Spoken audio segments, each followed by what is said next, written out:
आखिर क्यों मोहन अकेले पड़ रहे हैं? मध्य प्रदेश भाजपा की राजनीति में पिछले कुछ दिनों से जो घटनाक्रम सामने आए हैं वो सामान्य नहीं माने जा सकते। ऊपर से सब कुछ शांत दिख सकता है, लेकिन अंदर खाने कई हलचलें तेज हैं। सूत्रों के अनुसार सरकार और संगठन के बीच संतुलन कुछ बिगड़ता सा दिख रहा है, और सबसे बड़ा संकेत यह है कि मुख्यमंत्री मोहन यादव राजनीतिक रूप से शायद अलग थलग पड़ते नजर आ रहे हैं।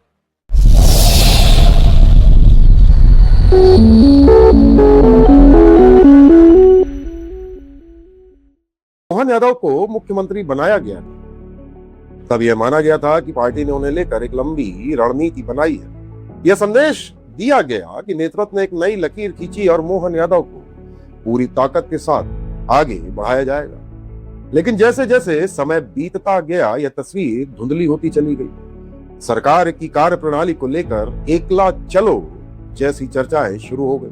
पार्टी के कई दिग्गज नेताओं को धीरे धीरे किनारे किया जाने लगा। ये बातें सामने आने लगी। सरकार और संगठन के बीच तालमेल कुछ कमजोर सा नजर आने लगा। इसी बीच नए प्रदेश अध्यक्ष हेमंत खंडेलवाल की ताजपोशी हुई तो पार्टी कार्यकर्ताओं में एक ऊर्जा आई। संगठन के भीतर उम्मीद जागी कि शायद अब संतुलन बेहतर होगा।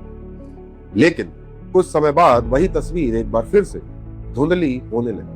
सरकार में संगठन का प्रभाव कम होता दिखा और कई निर्णय सीमित दायरे में लिए जाने की चर्चाएं होने लगी। इसके बाद निगम मंडल नियुक्तियों का मुद्दा सामने आया। सूत्र बताते हैं कि इसमें भी मामला कुछ उलझता गया।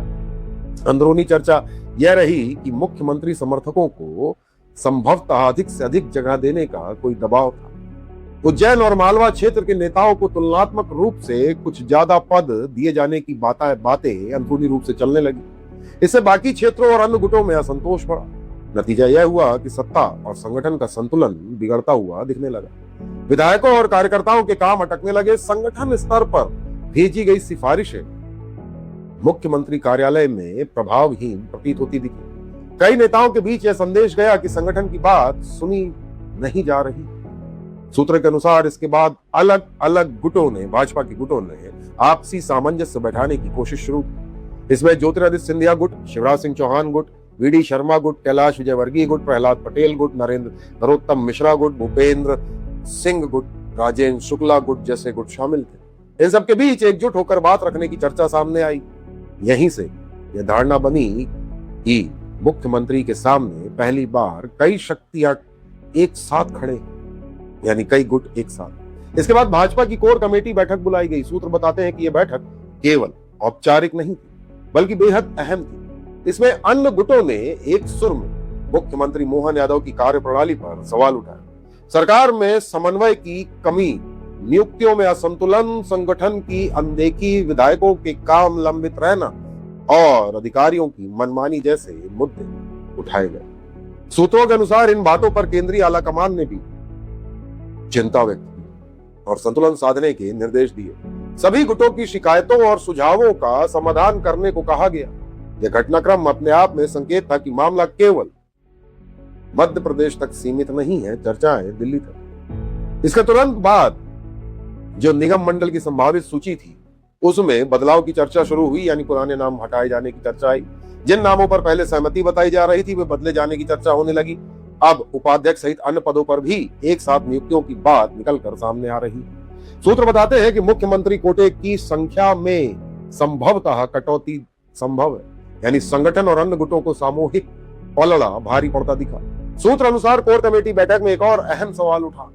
जब सरकार भाजपा की है तो अधिकारी, नेताओं, मंत्री और विधायकों की बात क्यों नहीं सुन रहे हैं? आखिर सिफारिशें महीनों तक लंबित क्यों पड़ी रहती हैं? यदि मुख्यमंत्री की बात भी अधिकारी गंभीरता से नहीं लेते तो फिर प्रशासनिक नियंत्रण की स्थिति क्या है? सूत्रों के अनुसार इस पर भी शीर्ष नेतृत्व यानी केंद्रीय आलाकमान ने चिंता जताई। इसके बाद तबादलों से बैन हटाने की चर्चा सामने आने लगी। सूत्र बताते हैं कि मुख्यमंत्री कार्यालय इस बार बैन यानी तबादलों से बैन न हटाने के पक्ष में था, लेकिन बाद में पुरानी नीति अनुसार तबादले से बैन हटाने की तैयारी की बात आने लगी। अमूमन 2 साल में एक बार तबादलों से बैन हटाया जाता है, लेकिन लगता है कि इस बार यह प्रथा टूट सकती है, यानी यहां भी मुख्यमंत्री कार्यालय की सोच से अलग निर्णय लिया जा सकता है। इससे यह धारणा और मजबूत हुई कि शायद मुख्यमंत्री शायद अकेले पड़ रहे हैं। इसके बाद जो हुआ वह और भी चौंकाने वाला माना जा सकता है। मुख्यमंत्री मोहन यादव भाजपा प्रदेश कार्यालय पहुंचे और संभाग व जिला प्रभारियों की एक बैठक। राजनीतिक जानकारों का कहना है कि सामान्यतः ऐसी बैठकें या तो प्रदेश अध्यक्ष या प्रदेश प्रभारी या फिर संगठन के पदाधिकारी लेते हैं। किसी भाजपा के मुख्यमंत्री द्वारा सीधे इस तरह की बैठक लेना कुछ असामान्य सा प्रतीत हो रहा है।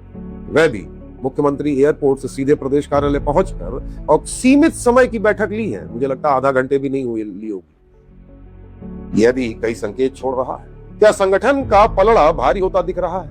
वैसे इस तरह की बैठक पूर्व में किसी मुख्यमंत्री ने ली है, इसकी कोई पुष्ट जानकारी मेरे पास नहीं। हालांकि प्रदेश पदाधिकारियों की बैठक जरूर ली है, लेकिन केवल संभाग प्रभारियों की बैठक अपने आप में कई सवाल खड़े करती है। पहले निगम मंडल, फिर कोर कमेटी में सवाल, फिर केंद्रीय आला कमान का दखल, उसके बाद तबादलों की नीतियों पर अलग रुख की चर्चा और उसके बाद प्रदेश कार्यालय में संभाग प्रभारियों की बैठक। यह घटनाक्रम स्वाभाविक रूप से कई सवाल खड़े करते हैं कि आखिर मोहन यादव और प्रदेश संगठन के बीच चल क्या रहा? आखिर क्यों मोहन यादव के समर्थकों के बीच एकदम से अचानक बेचैनी बढ़ने लगी? आखिर मोहन यादव अकेले से क्यों दिख रहे हैं? भले ही ऊपर से सब सामान्य दिखाई दे, लेकिन अंदरूनी तौर पर बड़ा बदलाव नजर आ रहा है। और यही वजह है मध्य प्रदेश भाजपा की राजनीति में इन दिनों सबसे ज्यादा चर्चा एक ही बात हो रही है। क्या मोहन यादव अकेले पड़ रहे हैं? और पड़ रहे हैं तो आखिर क्यों? क्या भाजपा के अन्य गुट सरकार की नीतियों के विरुद्ध एकजुट हो रहे हैं? अन्य गुटों में सिंधिया गुट, शिवराज गुट, बीडी शर्मा गुट, नरोत्तम मिश्रा गुट, भूपेन्द्र सिंह गुट, राजेंद्र शुक्ला गुट, प्रहलाद गुट, कैलाश विजयवर्गीय गुट जैसे गुट शामिल। सच्चाई जो भी हो, पर हालातों और घटनाक्रमों को सिलसिलेवार देखने से कुछ इशारे मिलते हैं और यही सवाल खड़ा होता है कि क्या और क्यों मोहन अलग से नजर आ रहे हैं? संगठन चाह क्या रहा है? सच्चाई